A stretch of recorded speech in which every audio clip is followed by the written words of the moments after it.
What's up, O fans? Sam here with Olight Canada. Now, Olight's newest flashlight is the i5T Plus, and it's available in your choice of body color and knurling pattern, but it's also available in your choice of emitter color temperature. I've got 3 different color temperatures to play with, so I decided to take a walk to the University of Regina campus where I took a bunch of video in different situations, both indoors and outdoors, to show you what different color temperatures will do in different situations. Alright, now my goal here is to show you the relative performance of a few lights you've seen before and maybe a light that you haven't had the chance to see yet. So everyone has an i5R in their pocket or in their house, and that's what this looks like right here. Now you might have an i3T Plus in your house, and that's what this one looks like. Now this one runs on 2 AAA batteries, so we're going to now step up to its bigger brother, and it's the light that we're featuring today. It's the i5T Plus. Now here you see a nice neutral beam, a little bit different from the cool white beams you had seen up till this point. Neutral white is my preferred. You see those greens show up really clear and really true to life. Let's have a look at the cool white by comparison. Now cool white is something you're definitely familiar with as O fans. There's a lot of cool white in the lineup. Let's bounce back to the i5T Plus in neutral white so that you can compare the two side by side. Cool white on the left and neutral white on the right. As we sweep through, you can really begin to see the green change color as we swipe on through. There's a third option, and this third option is great for certain scenarios, including this one right here, and that's warm white. Now, as you can see, the warm white has a nice amber, almost a candle-like sort of tone to it. It's really good in this rainy type situation. You can see the rain's falling in. I'm getting no glare at all off of those raindrops, and I hope that comes through on camera. When we compare that to, I believe this is the neutral white, you can start to see those raindrops show up on camera a lot more blue, a lot more white. And then we'll compare that to cool white and those raindrops. Hopefully you do see that maybe on the bottom left edge of the frame here. There's a lot of raindrops catching the white light. And to enforce that point, let's go ahead and show you warm white again. Wow. You know, in real life, it's very noticeable. I hope it comes through on camera. But warm white really defeats those raindrops. You don't get any glare at all. If this was a real rainstorm, you wouldn't have anything to worry about shining your warm white light around. Whereas cool white might give you a little bit of a problem. And just to wrap up this comparison, how about we bounce back to the i3T Plus, which is something you may have seen before. And lastly, if I can find it in my pocket with the myriad of flashlights I got carrying around, my favorite i5R. You know, it kind of pales in comparison when you compare it against turbo mode on the i5T Plus. So I hope that gives you something to think about.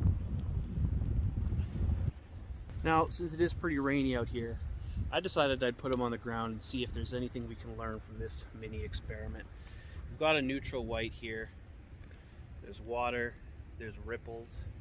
You've got some warm white here, more water, more ripples, maybe a little less glare, I don't know, we'll see how the footage turns out. And then there's cool white. In the ripples and in the raindrops, are you seeing any additional glare compared to warm white? I like to think this also demonstrates nicely that these lights are IPX8 waterproof certified. So hopefully that answers some of your questions as to what to expect in the outdoor context. Now let's move indoors to one of the auditoriums at the University of Regina. We're looking at the i5R, just like you might already have in your house, and we bump over to the neutral white i5T Plus. You can see it is a lot brighter than the standard i5R. That's because there's a lot more power behind it. That neutral white, I think the colors show up really accurately. As we look at cool white, I want you to notice that looks like there's some blue thread in the seat fabric that really pulls towards the edge of the beam pattern when you look at it under cool white and disappears entirely when you look at it under warm white. Now, warm white might not be for every occasion, but I enjoy it. I think it's very novel. I'm glad to have it in the Olight lineup. Back down to neutral white, you see it's very accurate in its color representation, and then down to cool white, again, a lot of blue that maybe really shouldn't be there. Now we move into, this is the roof of the atrium right outside that auditorium, and we start again with the i5R that you're familiar with. And then we move right into the cool white of the i5T Plus, and I want you to notice that it is significantly brighter, both the hotspot and the flood. Cool white, as we see here, just a little bit on the harsh side. We move right over to neutral white, and you can see the wood in this roof starts to appear a lot more natural. And as we cycle through, you're going to notice that warm white is less bright than the other two, and that's just due to the way LEDs work. All else being equal, warm white will appear less bright than cool white. Coming back around to neutral, I'll point out this stainless steel arrowhead in the middle of our screen. Now, I'm curious to know, the first time you watched this video, did you notice any subtle differences in the way each color temperature reacted to that reflective surface? Tell me in the comments. So that's the indoors. Let's step outside one more time and have a look at my humble engine bay.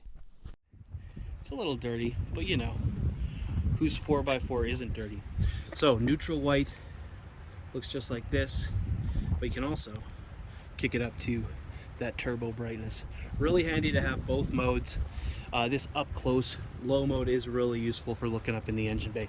So let's show you warm white and how that compares. Here's low mode and warm white. I like to think that for working under the hood, which you know I don't do a lot of, but working under the hood, warm white might be pretty nice because sometimes your eyes are really close up to these parts, and I know it's not a lot that we're looking at here, but that's what warm light looks like under the hood. We're going to bounce back to cool white, and you can instantly see the difference.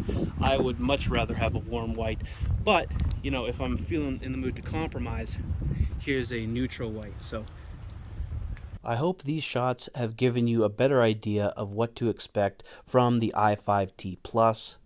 But of course, color temperature is highly subjective, so follow your heart, do what feels right, and don't let anybody tell you you've got bad taste in color temperature. So thanks everybody for watching, and thanks to the University of Regina for letting me film here.